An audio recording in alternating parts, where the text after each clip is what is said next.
Hi there, everyone. You know, I've had several people ask me why at the age of 75 you would decide to write a book. I've been wanting to write a book for a long time, and I'll bet you many of you have too. Somewhere in your head you have a story, and you think, I need to sit down someday and write this book. You know what? I said, I'm really going to do it. And so I did.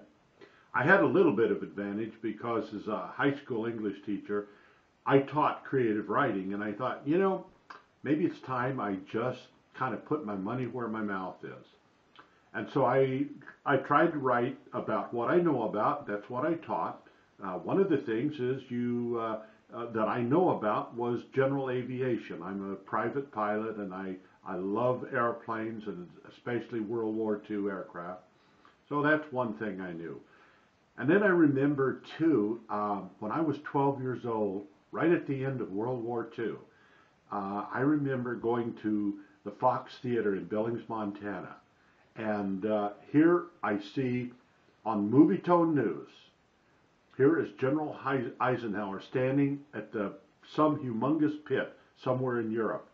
And I'm looking, and here are hundreds and hundreds of bodies piled deep.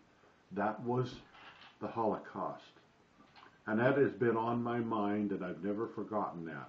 And I thought, well, what if I were to use for my subject something to do with the Holocaust, not anything to do with the atrocities? There have been hundreds, if not thousands, of books written by the atrocities. But I wanted to know, is there anything good that could have come out of that mess? And I thought, well, what about all the money that's lying in Swiss bank accounts that belong to Holocaust survivors? So there I had my story.